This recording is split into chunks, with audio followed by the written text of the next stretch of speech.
Okay, Erev Tov, welcome back to our next shiur. You know, they say that history maybe doesn't repeat itself, but it rhymes. So if anything I share with you right now sounds familiar, it's because history rhymes. Last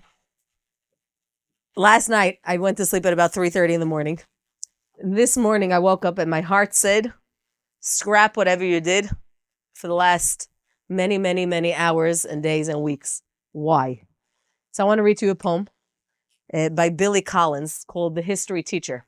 Now, if you didn't understand it the first time, you might get it the second. Trying to protect his students' innocence, he told them the Ice Age was really just the Chili Age, a period of millions of years when everyone had to wear sweaters. And the Stone Age became the Gravel Age, named after the long driveways of the time. The Spanish Inquisition was nothing more than an outbreak of questions, such as, how far is it from here to Madrid?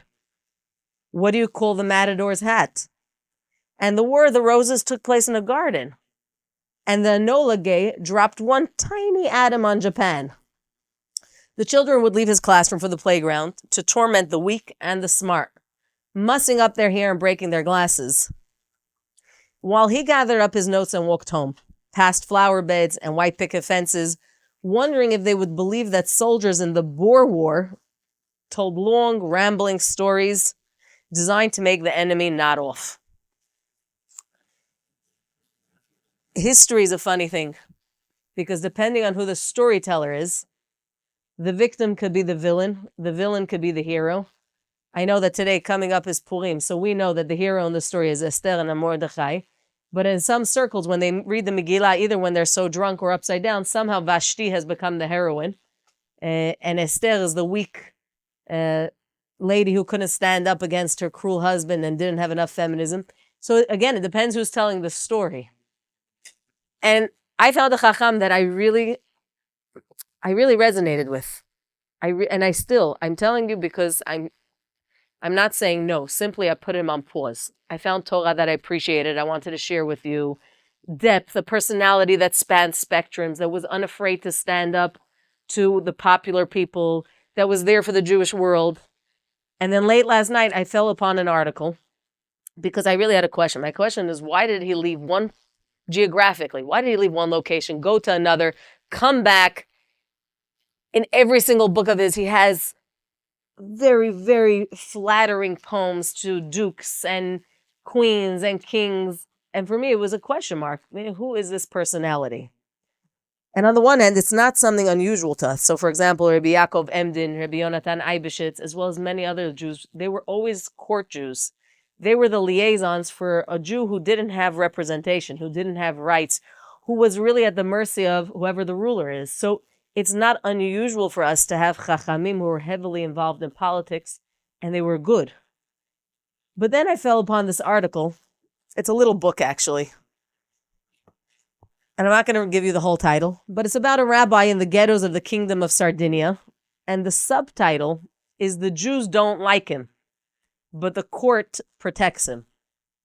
And I started to dig a little more. And depends who you ask, this personality is either a hero of the Jewish people who represented us when we didn't have a voice, who stood up for the underdog. And you see that tremendously in his writings, which is what I wanted to share with you. But the other side is, I don't know, was this maybe somebody who was really bad at investments and took other people's money and lent and borrowed and eventually ran out of town because he couldn't pay his bills and his debt collectors were banging down his doors? Maybe. Was he the Jew who went to all the dukes and the kings and the queens and got them to get the Jewish community pitted against each other so that they could pay him more money for the position that nobody wanted him to have, but he decided was his birthright? And then I came up with this dilemma of, so what do I do? Because now, aside for now it's 9 o'clock in the morning and I have a shiur at night, how do you teach something that went from being so good to now it's gray? For me, now there's a question mark. And the sad thing is, maybe there should be no question mark. Maybe this is a Ḥacham of stellar reputation, but I can never know. It's why our focus in this class in general is on the books and not on the stories, because stories can always be told and manipulated and changed. And again, depending on who the storyteller is, I always say, I wonder what the English say about our War of Independence. Like, what is their narrative? What happened? Because we know the evil King George, but was he really evil? Maybe it's the evil King George Washington I don't know. It depends on who's telling the story here. So I said, let me put this on a shelf because it reminded me of the teachings of Ḥacham Peretz that I believe is true. Yes, Avinam.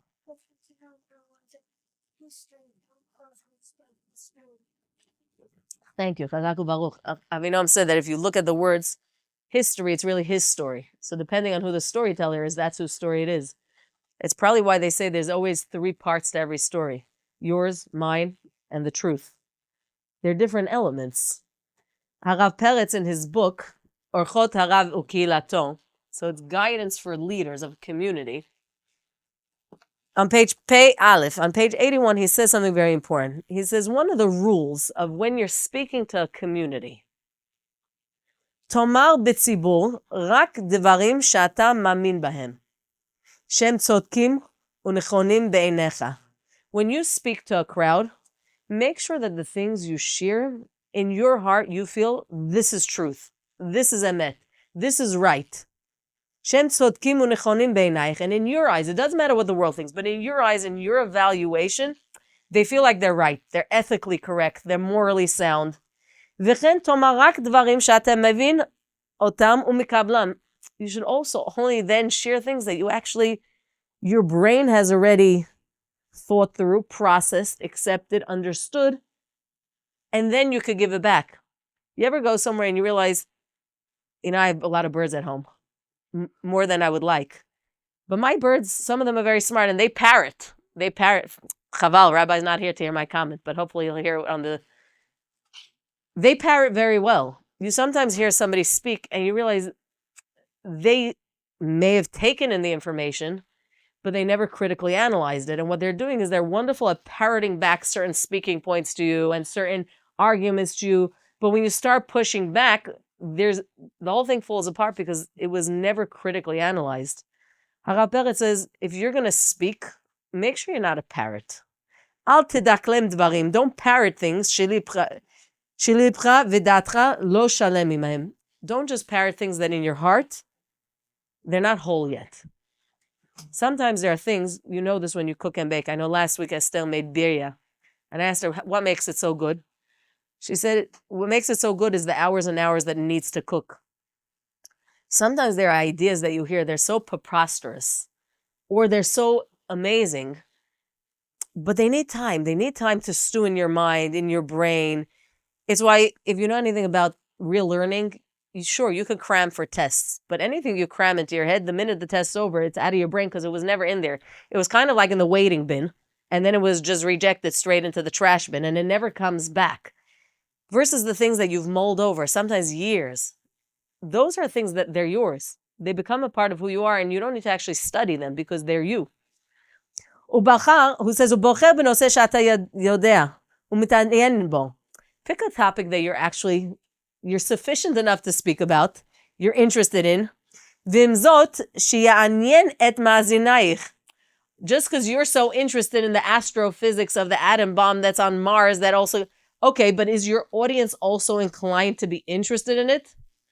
And you should know, when I first came to San Diego, that was something I struggled with very much. I really do come from a different solar system, and the Torah I learned, the presentation I had was so completely different.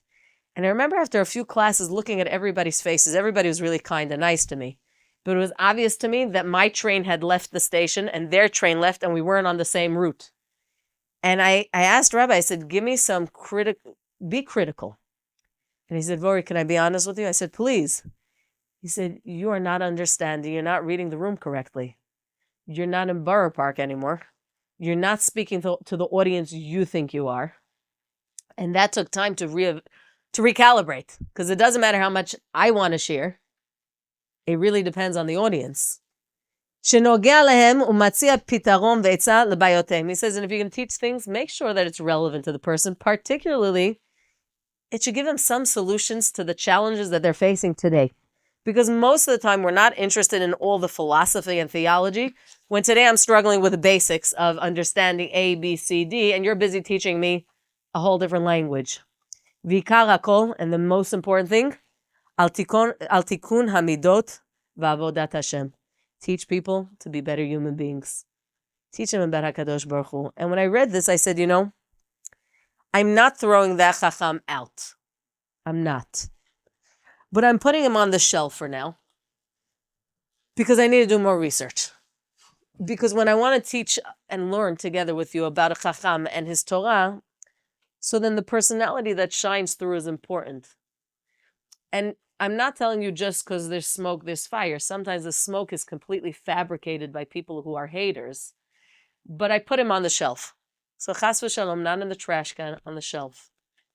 But then I went, and we had something interesting. This week was Zayin Adar. Zayin Adar is famously the Askarav who passed away on Zayin Adar. Moshe Rabbeinu. Yeah. So we have a tradition that we have a lot of Ḥachamim who we know. We know they existed. Sometimes we even know what years they were born. We have no idea when they died. Especially, and I'm going to share with you this one, when their graves have no marking. So usually a grave has a marking. This person was born here, died here, this year. We don't always have that. So our Ḥachamim said, you know what? Any of the Ḥachamim that we have a tradition, we know they existed, we have their Torah, we don't know when to celebrate their Askara, tag it on to Zayin Adar. Because if we're talking about Ḥachamim, the Av HaNeviim, it's going to be Moshe Rabbeinu. So we could put into that category any other Ḥacham that we would like. So I found a Ḥacham that I hold very deeply to my heart, and I believe so do you. Though you may not know that he is the Ḥacham of the songs and the poetry that you love. Who am I talking about? I want to talk to you today about Rabbi Yisrael Najara. If you can, open up in your files, you should have, let me see what it's going to look like. It's going to be a map. So not the world map, but the second one, it comes with an article from the Time magazine, and it's a map that looks like this. It's really 3 maps in one page.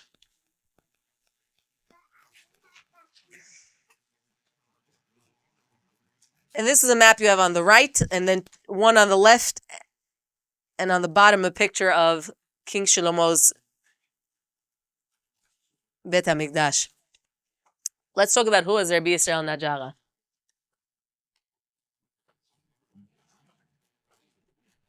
He was the rabbi of Asa. Yafes. So we're going to get there because that's his last stop. Rabbi Yisrael Najara's family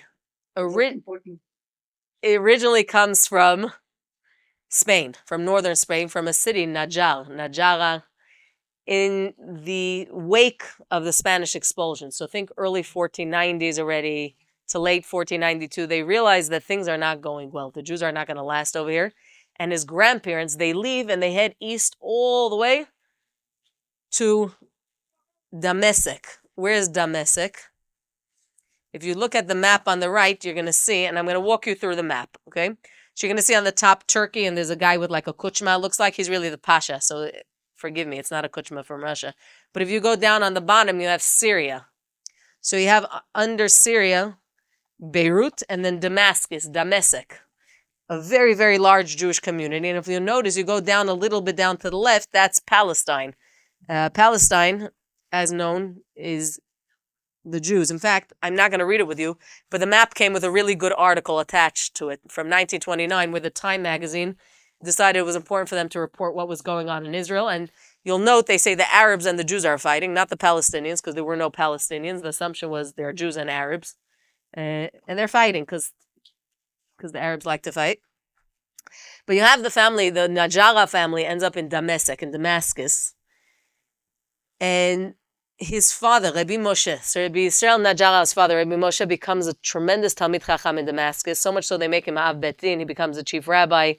And Rabbi Yisrael is born there. He becomes, from a very young age, known as the Shaliach Tzibor, the Chazan. He has a beautiful voice. He also has an incredible creative mind that starting from a very young age, he starts writing piyutim. He starts writing different songs, different melodies, different poems that ultimately really make it into the mainstream across the Sephardic world. His family moves to Tzvat. So let me give you an idea of when. His father is the contemporary of the whole generation. It's like the power generation of the Arizal. So the Ari HaKadosh, Reb Chaim Vital, the Ramak, Rabbi Moshe Cordovero, Rabbi Shlomo Al-Kabitz. You have the Mabita on the other side. You have the Shulchan Aruch, Rabbi Yosef Karo, his students. We're talking about a generation of giants. This is where Rabbi Yosef is born. He's raised. He ultimately gets married, and and what happens? So here's something interesting. If you look at your map, at this point, Palestine is under the rule of the Ottomans, right? Once the Byzantine Empire, later on the Ottoman Empire, they decide, look at the map. So you see where Palestine is? Okay. If you go to the left, that is the Mediterranean Sea. The Ottoman Empire takes over Kafrisin, we say in Hebrew, Cyprus. You see the little island of Cyprus? Now they decide if we take over the land, we take over an island, we have to settle it with our people.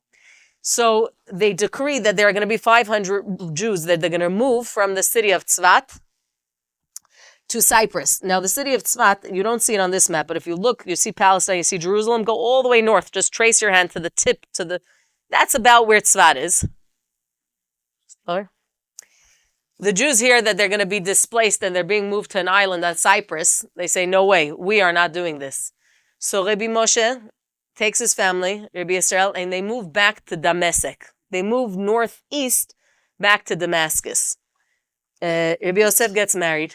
Unfortunately, he loses his wife and his children, and he remarries. I think that loss ultimately inspires one of his books that he writes, titled The Pitza'e Ohev, The Wounds of a Beloved One, which is really a commentary on the Sefer Iyov. But if you read his work, it's obvious that this is written by somebody who understood Iyov. It is somebody who has gone through tragedy, who he himself has lost a wife and children. But he comes back. He ends up coming back. So think in the late 1580s, he comes back to Tzvat. But before he comes back, you read this map, it keeps showing you Oh. how they kill all the Jews. Where? Like in Safed, it says sacked and burned 2 U.S. Jews. Where are you looking? On your map. That's fast. I don't see. On the map on the right. On the left. On the left. Oh, okay, mine is not. You're right. Or if you look like That's right. Chaver, if you look at... Jewish town. Unbelievable. If you look at the map on the left, and I'm going to show you in a minute something, Rachel, you jumped the gun, but if you'll notice, so the map on the right is an overview, but if you zoom in, you look at the map on the left, you'll see Tzafat or Safed, it says in the top right corner, and then if you go to the bottom left, the most bottom left of the map, you're going to see Aza. Now you'll notice that there's a direct route down there. It's ultimately how Rabbi Yisrael Najara moves there with his family, becomes the rabbi of the Kehillah there, and ends up dying there and being buried there. We're talking about in the 1500s, Chevra. This is before Hamas even thought of being born. You understand? But yes, if you look at all of them, so unfortunately, our stay in the Ottoman Empire, I know we always like to romanticize everything. They tell you it was so good, it was so nice. Sure, except for all the times that they decided to murder and massacre and displace. And yeah, this is much later on under the British, but because this is 1929. But when we're talking about the 1500s, we're talking about the Ottoman Empire. Yeah. The British were no better. So once we move from the Ottomans to the British, the only upgrade is that they have better ways of torturing the Jews.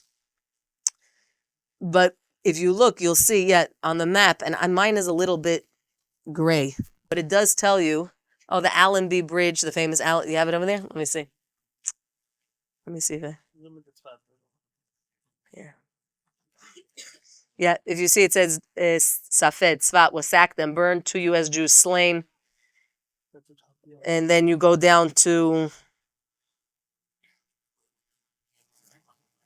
Yerushalayim, to Talpiot, which if you go all the way straight down to Yerushalayim, Talpiot is going to be to the left.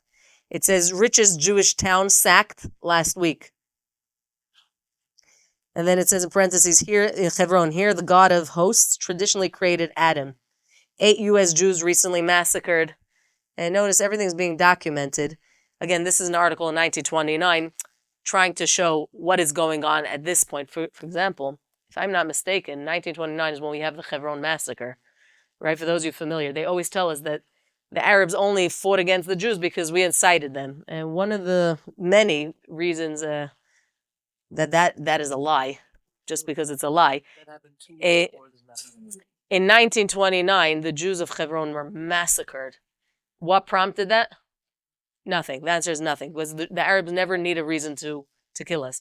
For us, even when we have a reason to kill them, we unfortunately don't. But that's our problem, not theirs. Yeah. So that's the map.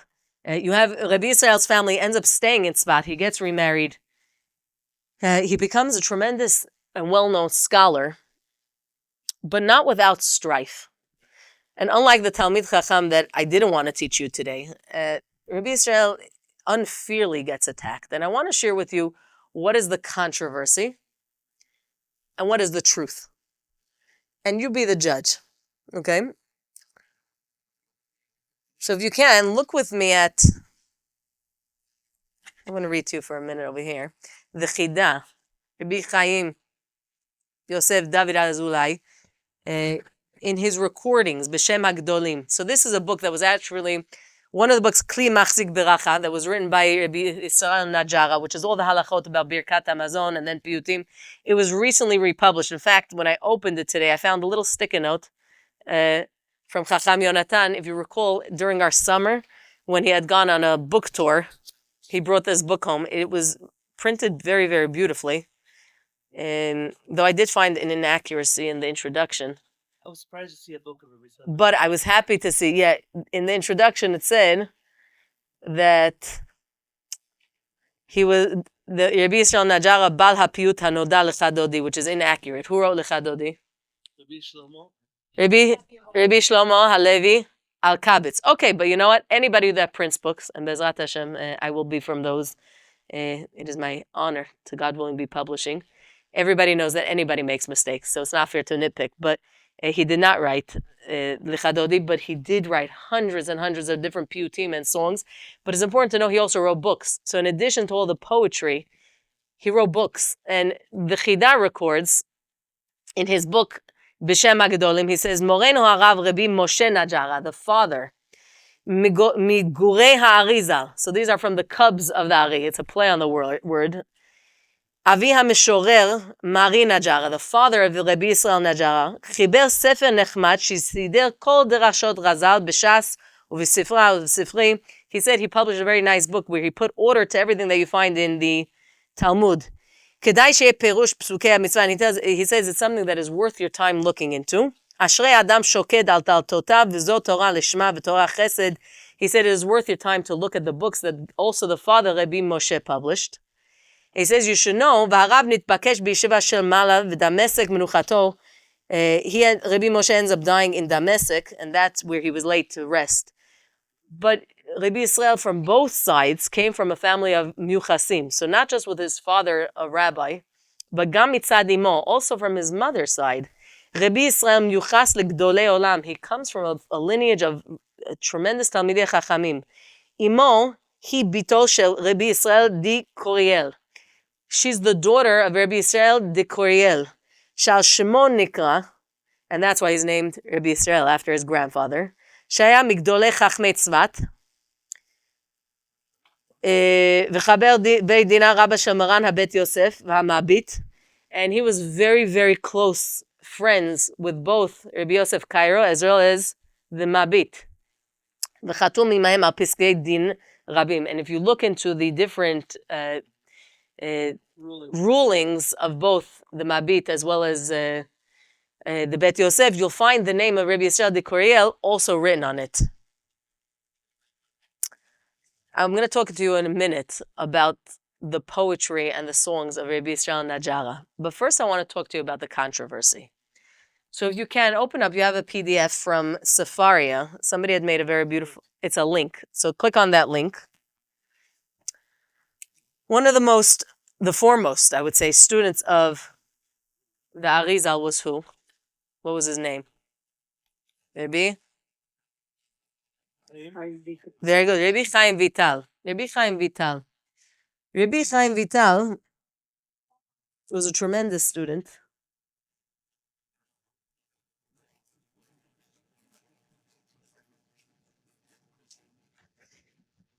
He wrote a very interesting book. He wrote an interesting book called Sefer HaChezionot.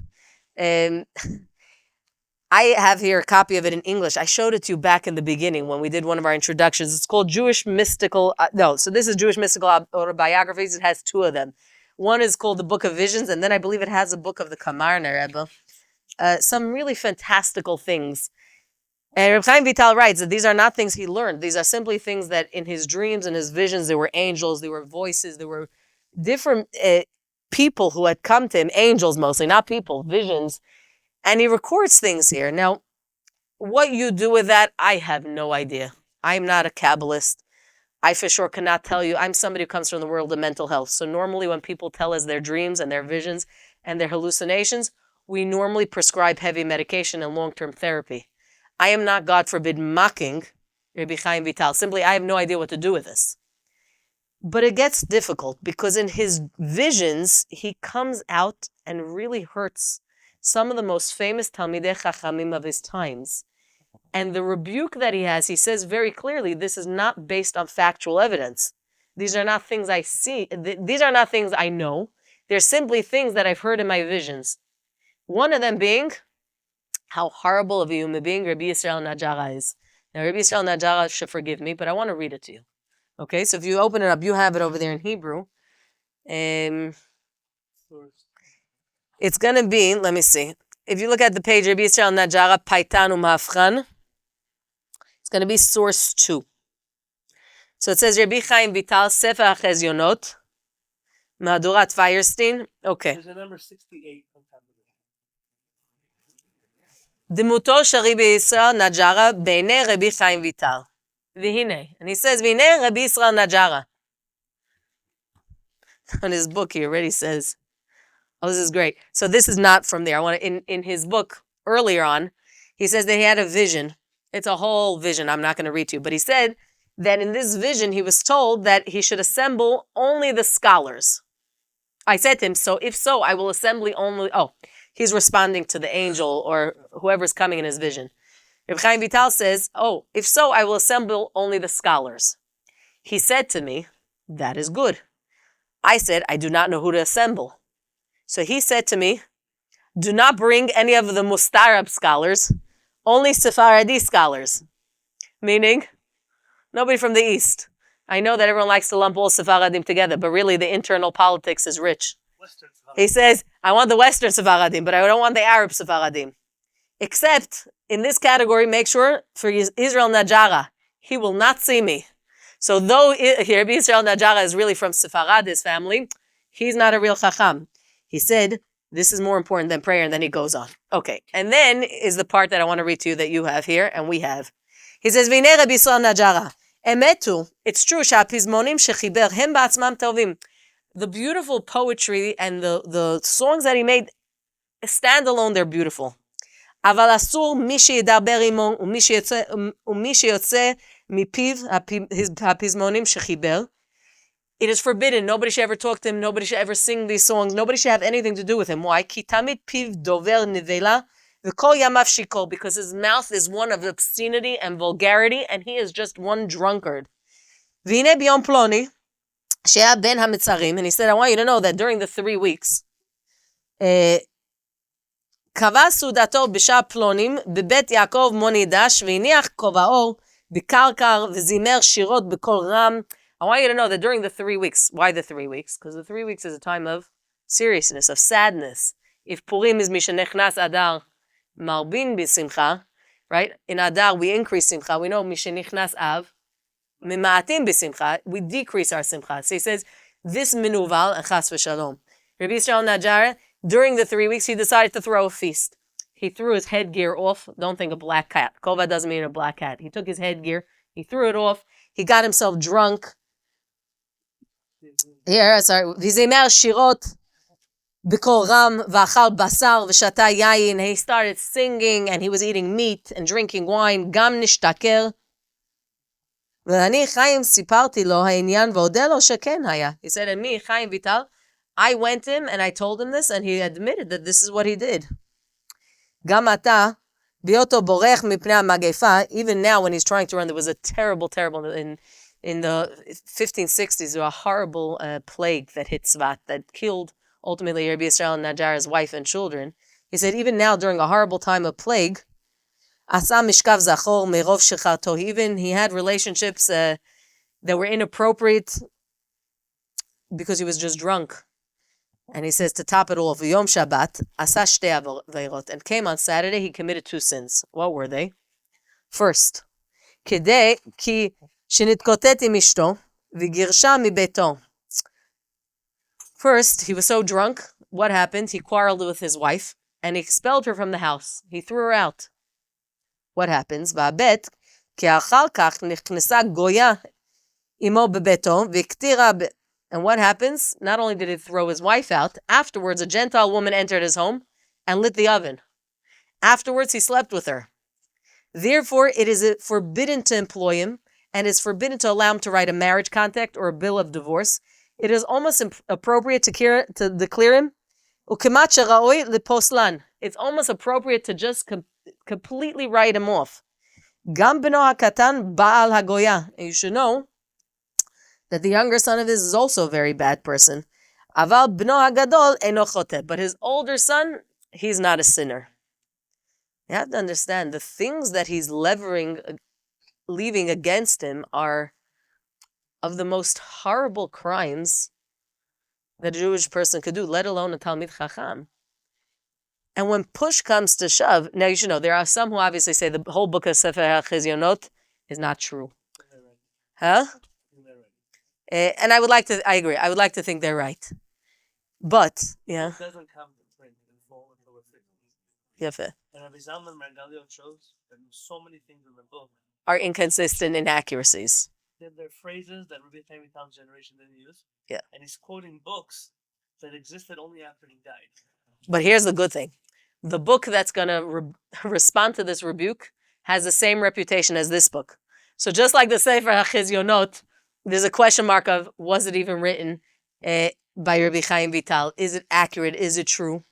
The book that rebukes and rebuffs all the claims against Rabbi Yisrael Najara is the Chemdat Yamim. The Chemdat Yamim, for those of you familiar, elicits a very strange reaction in the Jewish community. There are some consider it one of the holiest books that we should learn. Others consider it the writings of Chacham, Shabtai Tzvi. Others say, no, lo haya v'lo nivra. But this book has some interesting things recorded, particularly a story about the Ari HaKadosh and his feelings towards Rabbi Yisrael Najara. Now, if you recall, the Ari HaKadosh is the teacher of Rabbi Chaim Vital. So if Rabbi Chaim Vital is saying all these horrible things about Rabbi Yisrael Najara, is it true? One, and did the Ḥachamim also write him off that way? Particularly the teacher of of Rabbi Chaim Vital. So if you look at the next source, scroll down. I don't know what page it is, but it says Chemdat Yamim, which was printed in Izmir in Turkey in 1731. Dmuto shel Rabbi Yisrael Najara be'enei ha'ari. So if we got the view of Rabbi Chaim Vital, I want to read to you now, well, what does his teacher, the Ari HaKadosh, say? Again, in the words of the Chemdat Yamim. Is it Seolmad? The attribution of Chemdat Yamim to Natan of Gaza, who was the prophet of Shabtai Tzvi, is also through a dream of Rabbi Yehuda Fatayim, who claims that he met the author. He looked like a Protestant minister, and that really that was Natan of Gaza on Shabtai Tzvi. He did a tikkun for them, but they admitted that they wrote the book of that day. It's interesting. So a lot of dreams are discrediting. Yeah. A lot of dreams are discrediting. A lot of Okay, and by the way, to put a little footnote, later on, much later on, Rabbi Yisrael Najara ultimately moves from Tzvat all the way down to Aza, where he becomes the chief rabbi over there, and he's ultimately he's buried there. For those of you unfamiliar, and I'm gonna take a little detour. This is a very, very important book. This book is called Aza, Me'azu L'Tamid. Everywhere I go, I try at the very least to quote it in one of my classes, because a nation that doesn't know its own history can have it replaced very, very quickly. Like Goebbels, Yimach Shemo v'Zichro, he was the chief propagandist of the Nazi army. He said, if you tell a lie once, it stays a lie. But if you repeat it enough times, it becomes the truth, because nobody knows how to counter it. And if there's anybody who failed miserably, it's Am Yisrael. We don't know our own history. So when the history keeps being made up as the war progresses, as Am Yisrael gets targeted, we keep becoming more and more apologetic instead of calling out the lies at their source. Now, this book was written by Rabbi Yisrael Shapira, and it was just printed. It was printed in 2024. The tragedy is that it was written by somebody also named Jabo, who I have a very soft place in my heart for. Jabo is a historian who during the war was let in by the army up north to Lebanon. He was doing some archaeological research where unfortunately he was killed. So though he started writing the book, he didn't finish writing the book. In this book, there's an entire chapter dedicated to the Najara family. I can show you.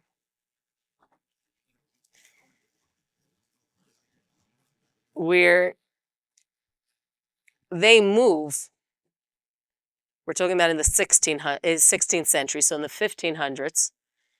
And they stay there, where later on, unfortunately, third generation, so not Rabbi Yisrael Najara, but his grandson becomes one of the main followers of Shabtai Tzvi.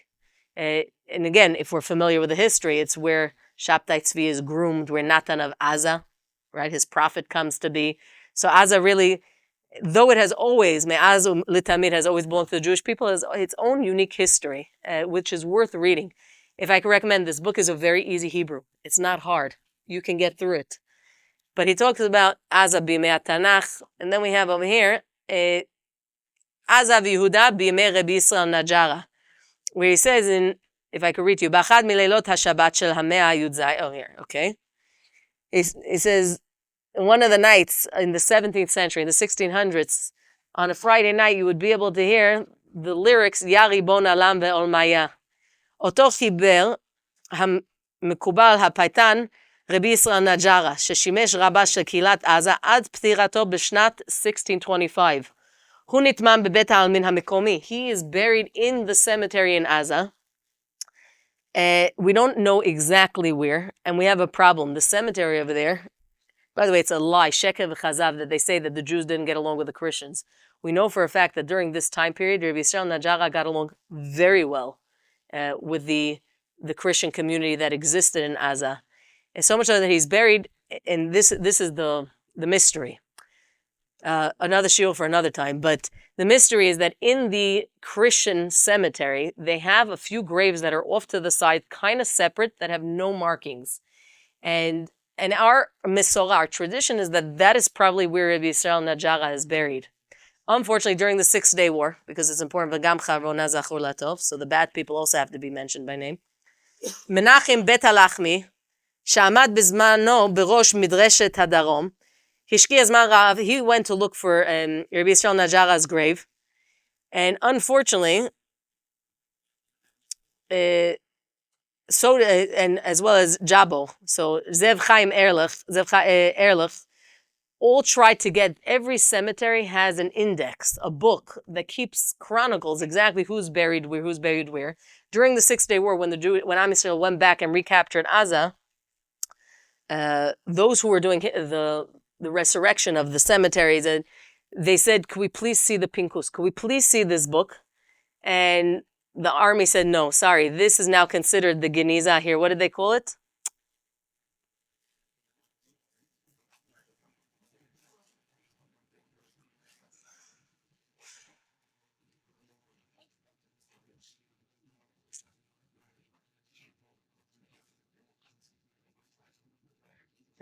Let me find for you.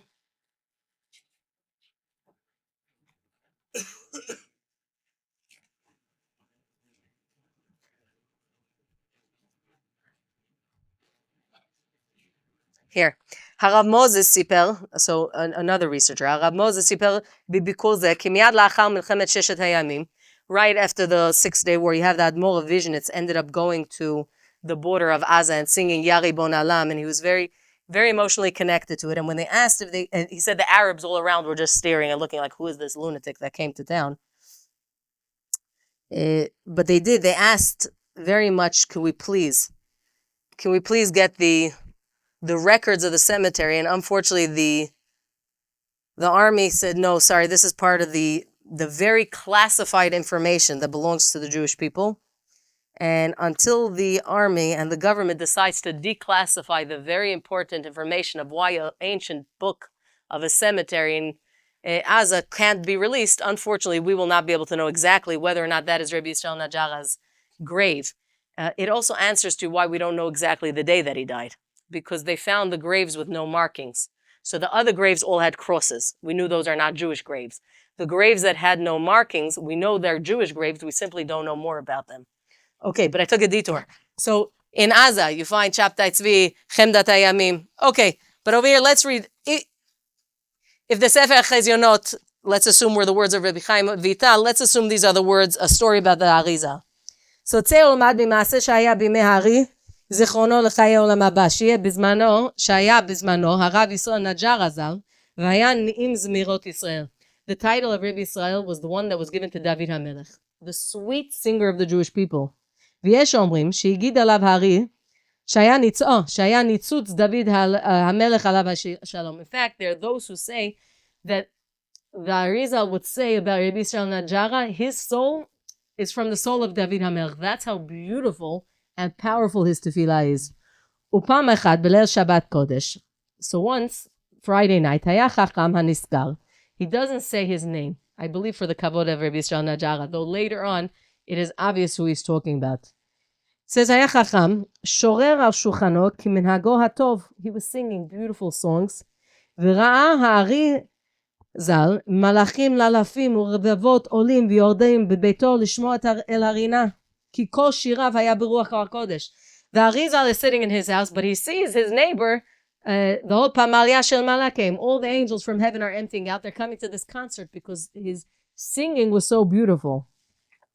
כי כל שיריו, ותכף ומיד הסתכל הרב האריזל, שבא מלאך אחד וסילק לכל מחנה המלאכים השרויים שם.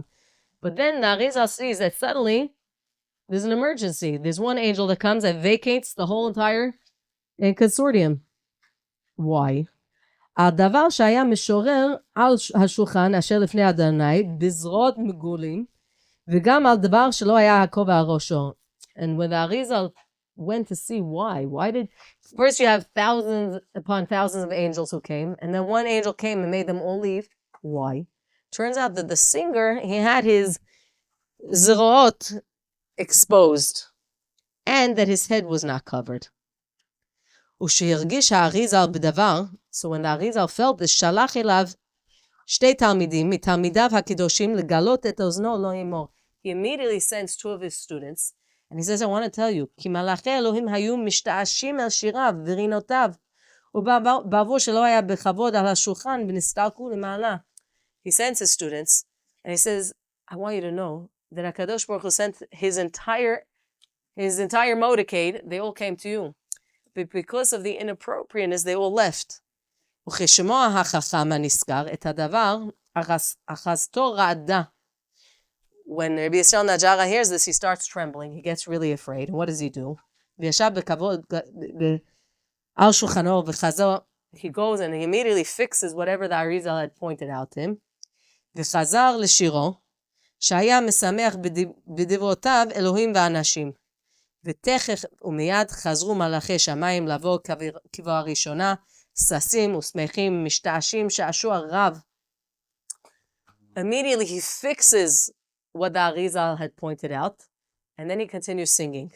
And when he continues singing, the angels all come back in. They come back in, they listen, and how do they enjoy themselves? Like somebody who would be enjoying themselves by the celebration of כחתן וכלה. והרב הארי ותלמידו הגדול ז"ל רואים ומפליא לעשות. So you have to understand. If Reb Chaim Vital says that nobody should be there, we have from the accounts of the Arizal who says, this is comparable to the songs of David HaMelech. We're talking about a tzaddik, a chacham, a yashar, somebody who, not just the human beings enjoy him, but even the angels and the celestial beings, they want to come to his table. Now you should know that it's not just the Jewish people who counted Rabbi Yisrael Najara as somebody very important. It was even the Arab community who is documented to have considered him to be a healer of sorts. Now what does Rabbi Yisrael Najara have to do with the Arabs? A lot.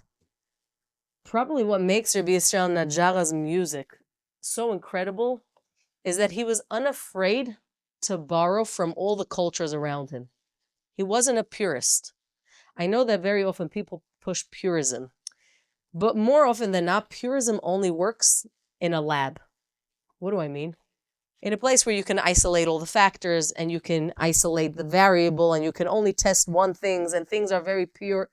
That's where purism exists. But a world that we live in, there's always going to be a mixture of things.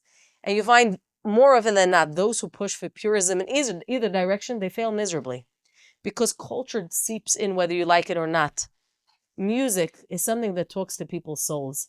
And Rabbi Yisrael Najara sees that. He's somebody who is so creative in his spirit. And he says, look at the music from the East. Look at the music from the West. You cannot take the beauty away. I know I could speak for myself. You ever listen to some music and you say, wow, this music has so much depth. It's telling me a story. It's bringing my emotions on a journey. And then sometimes you listen to music and say, wow, I feel like I need to put some Windex in my ears because that really hurt. I don't know what that was, but music, it wasn't. Rabbi Yisrael Najara recognizes it. He says, I'm not afraid. I'm not afraid to borrow from the Arabic culture, their music, their genre, and I'm going to incorporate it and infuse it with holiness, with words of Kiddusha. We're going to sing it by the Teva on Shabbat, during our meal, on Yom HaKippurim, when we're saying Selichot. We're going to use the tunes our neighbors share with us. But I am going to be the one who's writing the words. And his works tape off really across the board. Every single Sephardic community, you're going to find his Shirim V'Tishbachot. And I want to share with you, if I can, one of his songs. Now, before I share with you one of the songs, there's a legend. There's a legend about his music. By the way, today, if you go to Israel, interestingly enough, I used to take music lessons, and the street that my teacher lived on was Najara, Rehov Najara, and I always thought that was very appropriate. It's a street in Givat Shaol, in Yerushalayim, named Rabbi Yosef Najara. I feel like most people, Rabbi Yisrael. Most people don't even know who he is, at least when you're coming from my side of the world. You flip over to the other side and you realize, but this is one of the, not just giants in music, but of understanding, again, a generation and the potential of being able to incorporate. For those of you familiar, Ḥacham Yonatan gave a shiur on dynamic warfare. I don't know if you ever recorded, but I believe that one of the points that you discuss over there is the ability for a community to move forward. So, for example, unfortunately, you find this in the European community, where the Jews, when faced with the reform movement, you have two responses that are actually identical. Both the Reform community and the Orthodox community, when faced with change, said, we cannot expand our horizons. And the Reform community said, good, so we're going to take the reforms and throw out the Torah. And the Orthodox community said, so good, we're going to keep the Torah and throw out any kind of reform. And unfortunately, neither of those attitudes are accurate, because there is a way to bridge the gap. There is a way to take from the world outside without losing our identity. I can tell you that's a very sensitive balance, because more often than not, you find that when people try to fuse cultures, usually the dominant one overtakes the underdog and erases it. It obviously takes a sensitivity and finesse to be able to say, well, how do I combine from all the cultures without losing my identity? Okay, that's an important thing to think about. I want to look at one of the piyutim that we sing all the time that I find is so touching. But I want you to know, and I can't say it enough, Rabbi Yisrael, though primarily we know him as a paitan, has written a tremendous amount of books, not as easily accessible. Some of them you can find the PDFs online. So, for example, Mikveh Yisrael, Pitzei Ohev, Marachot Yisrael. I don't know, it's Mimei Yisrael or Miyemei Yisrael. I don't know. Igrot Shonot, Kli Machzik Deracha, which we now have a reprint of right over here. You can find them. But if you can open up, we have the piyut Ya'ala, Ya'ala. Yafer, Hanan, Ya'ala, Ya'ala, Boi Legani.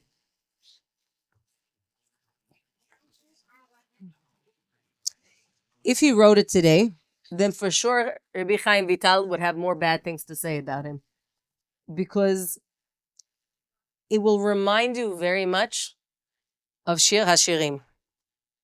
Now that should sound like a compliment, which it is, except in a world that doesn't understand sexuality, intimacy, eroticism, and only sees it through a Catholic lens of a necessary evil, unfortunately has a very difficult time talking about it, let alone enjoying it, celebrating, and certainly analyzing it.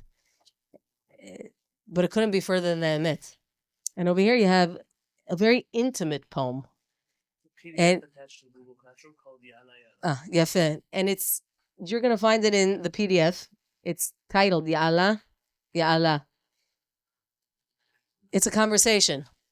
It's an intimate conversation between Am Yisrael, the Jewish people, and HaKadosh Baruch Hu, where we're both, one, expressing our tremendous love and desire and want for each other, but it's also laced, like any Jewish poem would be, with complaints.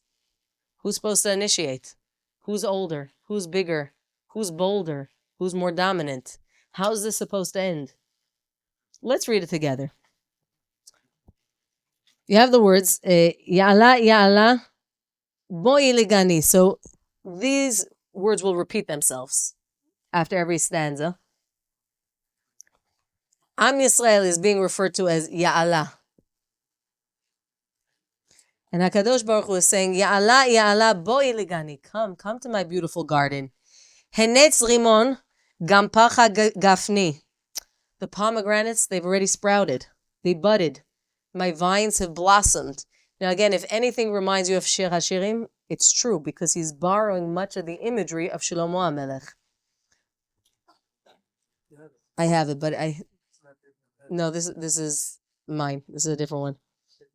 Yeah, no, I'm going to find it over here. Here, let me see if I can. That way we could have the same one.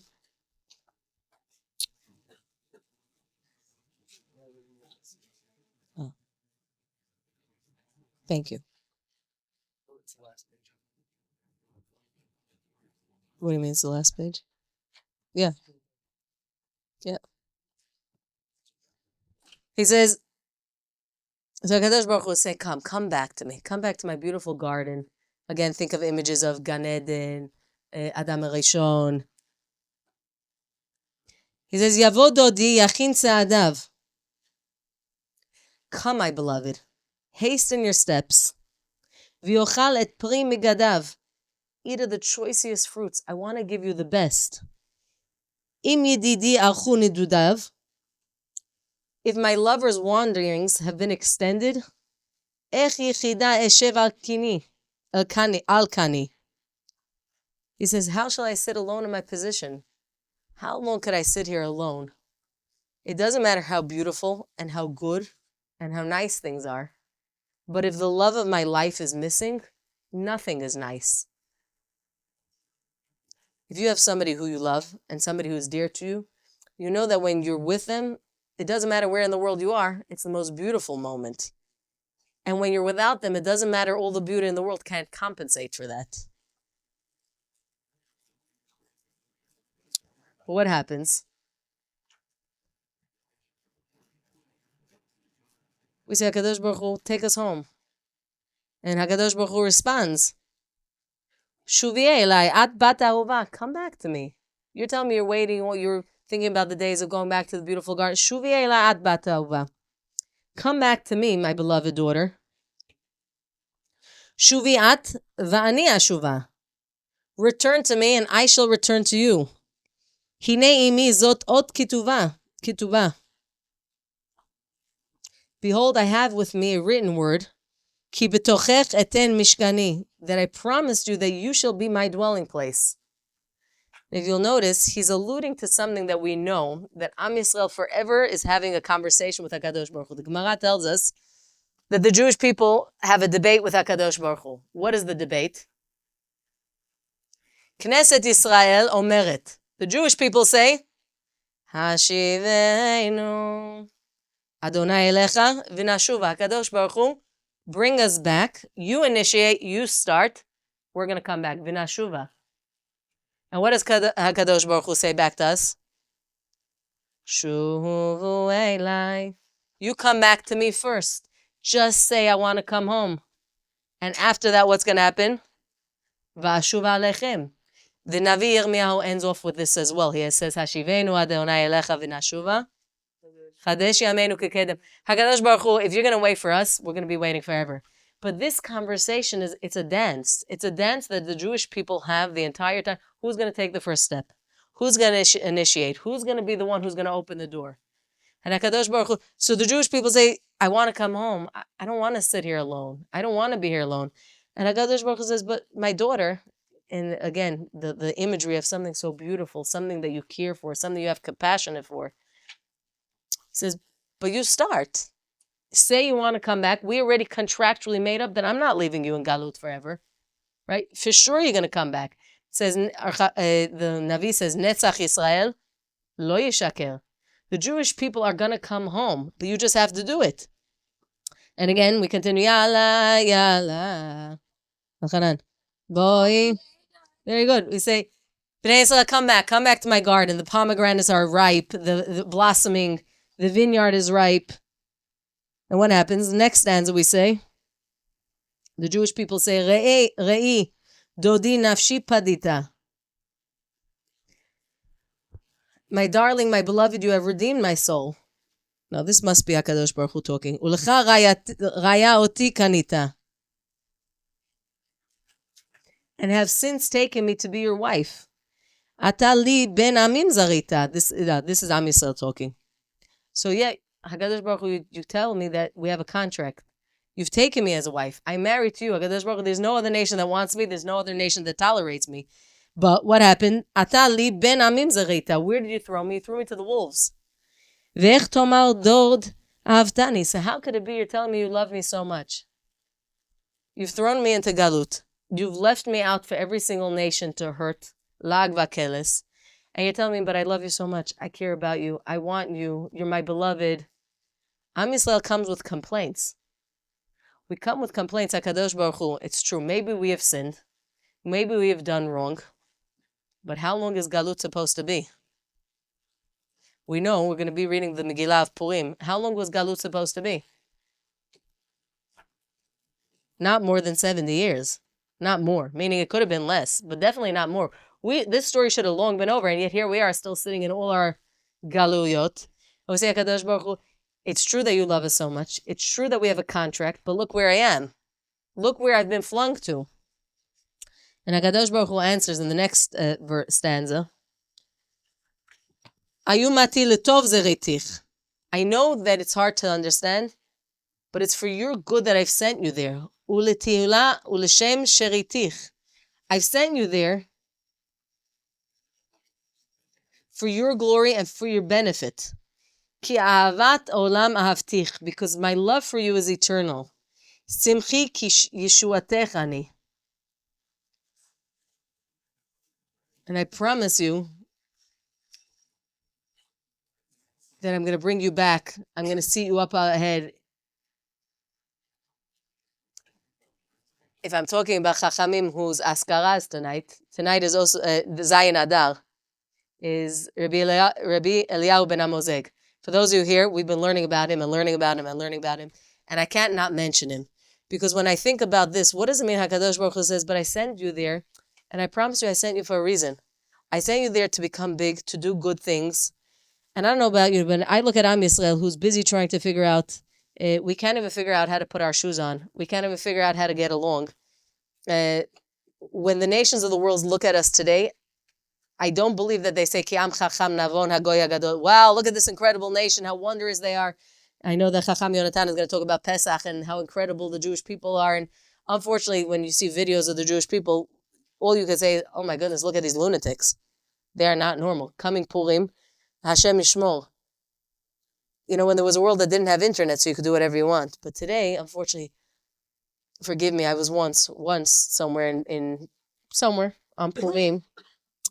And forget about this. So the UPS driver told me he always calls in sick that day because he just cannot drive through the streets. The honking, the parking, the route. He can't do it. Every single year he said, I'll take a pay cut. Purim is one day of the year, I'm never going to drive. But I was once in a certain neighborhood and it was very obvious that the husband was intoxicated. But he came out of the car and I never heard somebody scream at their wife like that. I was thinking, how could this be? How could this be? If Chas v'Shalom, anybody would ever stop and just put a still image of what's happening here, You think this is what the glory of Am Yisrael is? How could it be? So I'm telling you that even when for sure that when we celebrate our holidays, we have to make sure that we do it in a way that anybody at any point when they will zoom into Am Yisrael will still be able to say, wow, look at this glorious nation. This is incredible. Look how Am Yisrael celebrates, right? But Rabbi Eliyahu ben Amozeg, he gives tremendous meaning. And sometimes when we read his words, I think of it, really, he's a prophet. Because when we sit here and Am Yisrael can't even figure out what we're doing with ourselves, he has a vision of why we're still stuck in Galut. What is our vision for the rest of the world, for the nations that we've come here to bring back home? And unlike the people who, lo aleinu, say, yeah, we're going to bring them home so they could be our slaves, so that 10 of them could be carrying. No, chas v'shalom. Rabbi Eliyahu ben Amozeg explains to us that there's a Torat Moshe, and there's a Torat Noach. He said, of course, I send you out into Galut, but I wanted to make sure, remember we talked about, I want you to be infused in the other cultures, but I want you to stay distinct. So I'm sending you out for many, many years with 2 Torot. The Torat Moshe, which is exclusive to the Jewish people, so you will stay separate. But I'm also giving you a Torat Noach so that when the world is ready, you will be aligned with the rest of the world. You're not going to be space aliens. You're going to be their colleagues. You're going to be the people who, when they have questions, they'll say, oh, I know a Jew who I can ask because he's not some space alien. He's my neighbor who I respect, who is dignified. You know, this past Shabbat, I have a neighbor, if I could share. Yeah. She's a friend of mine. Her name is Fatima. Fatima is not Jewish.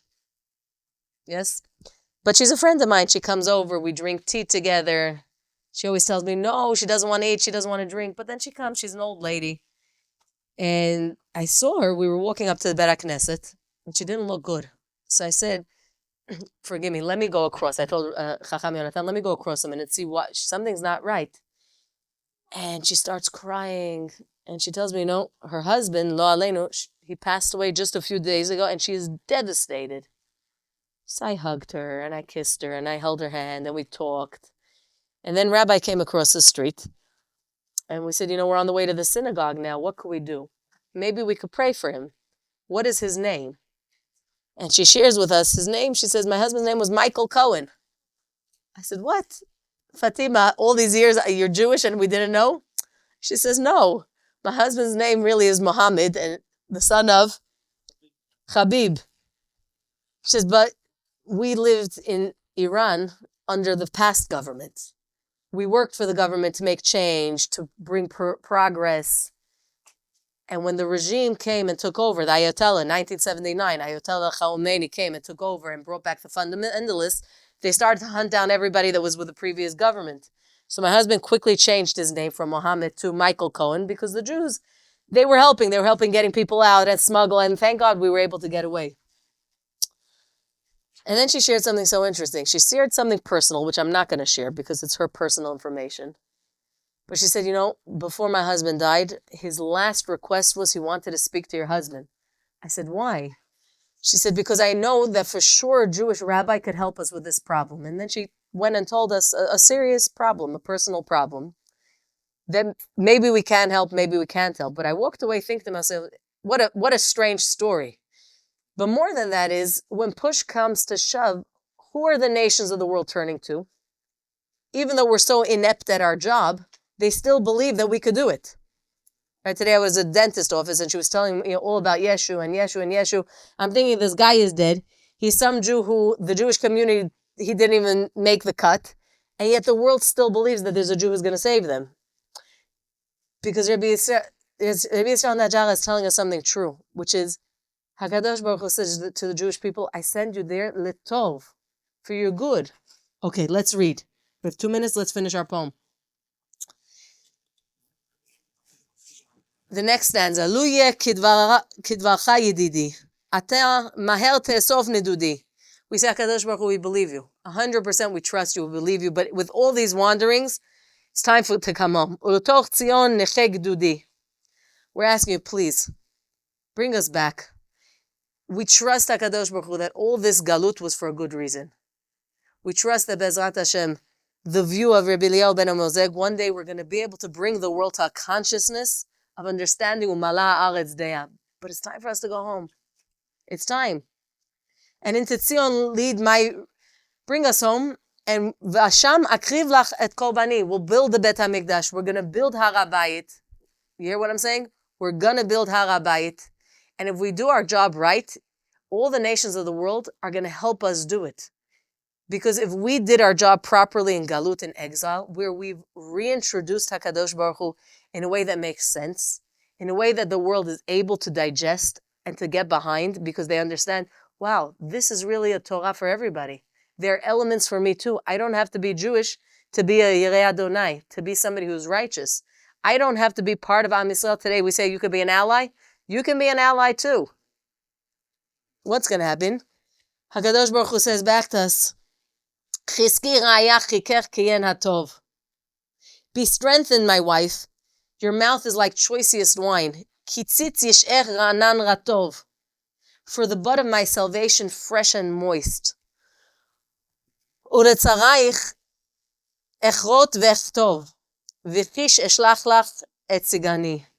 enemies will fell and cut down, and I will speedily send to you my deputy, being my Mashiach. And you find over here this beautiful back and forth between HaKadosh Baruch Hu and the Jewish people, a very reminiscent of Shir HaShirim, where HaKadosh Baruch Hu, we want to come home. We understand that we have a mission. But we also understand that it's time for that mission to maybe go into phase 2. And I think that the duality is true. We as a nation could turn to HaKadosh Baruch Hu and say, HaKadosh Baruch Hu, it's your turn. It's your turn to initiate. It's your turn to bring us home. It's your turn to start the Geula and hold us. Hold us like somebody who's taking baby steps. Because as old as a nation as we are, and as long as we have our roots in Aza, we're still a young nation. B'ni b'chori Yisrael. We're still the firstborn. HaKadosh Baruch Hu, hold our hand and lead us back home. And we promise to hold our end of the deal. It's not going to be 2,000 years of galut wasted on us, where the only thing we did was get lost and become part of the other nations. And our Navi gives us rebuke. He says, it's not like you took Yirmiyahu Navi. He says, it's not like you've exchanged the clean waters for something good. What have you exchanged the my waters for? For wells that are broken, that are full of stones and rocks and scorpions. Unfortunately, our time in Galut hasn't done us well. And our promise back has to be, HaKadosh Baruch Hu, we're going to do better. First, we're going to come home and we're going to heal the Jewish people. Because you cannot fix a world before our nation is fixed. First, Am Yisrael has to get together. Comes Purim, we have to have a head realignment. It cannot be that when we had an opportunity in Persia to go home, most of the Jewish community said, no, thank you. I'll send the poor and I'll send the weak and the widows and anybody that we don't. You could go back to Yerushalayim, but we're staying in Persia. It cannot be that 2,000 years later we feel the same way. We have to realign ourselves and say, we need to go home. We need to figure this out as a nation. What does it look like to be home? Because we could be home and still have tremendous problems. But the next step has to follow. Because our redemption is never one of selfishness. Ḥacham Yisrael, when he talks about his grand philosophy of redemption, he ends off, and I'm going to end off with, we never ask for a redemption of selfishness just for the Jewish people, but a redemption of a world. Could you imagine a world that we don't have to think about how to protect ourselves because we're all friends? Could you imagine a world where there's not one child in the world that goes to sleep hungry? Could you imagine a world where you never have to lock your doors because you're not worried about who's coming to your neighborhood? I know it sounds crazy what I'm saying. Could you imagine a world where friends get along with each other? Where peace is not something that we make up with, but it's something that we preempt. Because we already have a vision of what does it mean to live together. And I'm blessing us. I'm blessing us through the words of our Ḥachamim. Through the words of the Piyutim. Ya'ala, ya'ala, boi legani. Come with me back to that garden. To a garden where there's room for everybody in the world. It's both na'eh l'mareh and nechmad l'mareh and na'eh. Something both beautiful to taste and to see and appealing. A world that people say, I want to sign up to. And Bezrat Hashem, I'm looking to be a part of that. Until then, I want to wish you a Shabbat Shalom when it comes, a Purim Sameach when it comes. Bezrat Hashem, I will see you next week, same time, same place.